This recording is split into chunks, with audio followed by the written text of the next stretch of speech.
आप, लेकिन जो जीवात्मा हमारे आपके अंदर है उसकी यात्रा, उसका जीवन तो हजारों साल का है। उस यात्रा का क्या होगा उसके बारे में तो कभी नहीं सोचते। अभी मेरी मौत हो जाए तो मेरे पास जो भी है मेरे लोगों में बांट दिया जाएगा। कुछ दिन तक लोग रोएंगे, लेकिन अभी अगर पिता की मौत हो जाए तो जिस पिता ने पेट काट काट के खेत खरीदा था, 4 बेटे तुरंत 4 टुकड़ा कर लेते हैं खेतों का। इसी खेत के लिए तो आपने अपना जीवन गंवा दिया, लेकिन जीवन गंवाने के बाद हासिल क्या हुआ, मिला क्या? तो उतना दीजिए महादेव जितने मैं भी भूखा ना रहूं, साधु ना भूखा जाए।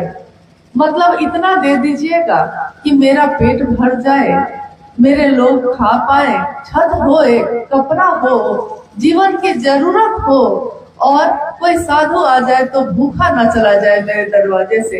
इतना बहुत है महादेव। महादेव महादेव करते हुए इस जीवन को जी लेना है, आगे बढ़ जाना है। बाकी आगे तो महादेव जानेंगे, और हम क्या जाने महादेव क्या चाहते हैं। एक जगह पे किसी ने कहा कि अरे हम क्या जाने महादेव क्या चाहता है, कोई नहीं जानता महादेव क्या चाहता है। आइए हम लोग कुछ जिज्ञासाओं पे बात करते हैं। जो यहाँ के क्षेत्र में अगर कोई समस्या, कोई बाधा या कोई ऐसी जिज्ञासा जो शिव के लिए हो, वो आई हो, तो हम उस पर बात करने की कोशिश करते हैं। जिज्ञासा है बालूमाथ के गुरु भाई है नागेंद्र जी। शिव गुरु महोत्सव एक पूर्णता आध्यात्मिक आयोजन है, कैसे? कृपया समझाया जाए। शिव गुरु महोत्सव एक पूर्णता आध्यात्मिक आयोजन है। आपने देखा होगा अभी लोग थोड़ा ज्यादा है तो मंच भी बनाने की जरूरत पड़ जाती है, लेकिन अगर लोग कम हो तो हम मंच भी नहीं बनाते। चौकी पे बैठ के, चादर पे बैठ के, धरती पे बैठ के महादेव के बात हम लोग कर लेते हैं। कोई कर्मकांड नहीं। कर्मकांड का अर्थ होता है कि सब कुछ जुटाना पड़ता है। पूजा है तो पूजा में आप फल फूल रखिए, जल चढ़ाइए, सब कुछ जुटाइए, नहीं पूजा करने का विधि विधान सब कुछ करिए। लेकिन शिव की चर्चा में ऐसा कोई कर्मकांड नहीं है। ऐसा क्यों है?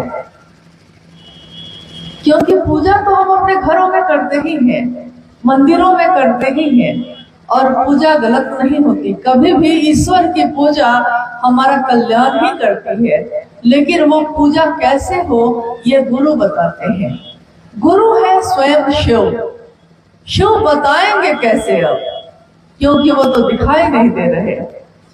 तो महादेव अपने शिष्यों के माध्यम से ही ज्ञान देने की जिम्मेवारी वहन करते हैं। शिष्यों के माध्यम से ही एक शिष्य दूसरे शिष्य को सिखाता है।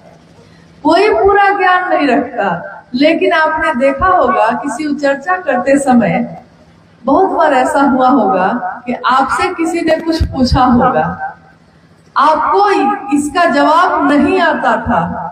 जो उसने पूछा है आपसे, आपको इसका जवाब नहीं पता होगा, लेकिन उस समय अचानक आपके मुंह से कुछ बातें निकलने लगती हैं अपने आप। महादेव से दया मांग के आप लोगों से बात करने लगते हैं, और लोग को जो जिज्ञासा, जो प्रश्न उन्होंने पूछा है, आप उसका उत्तर देने लगते हैं।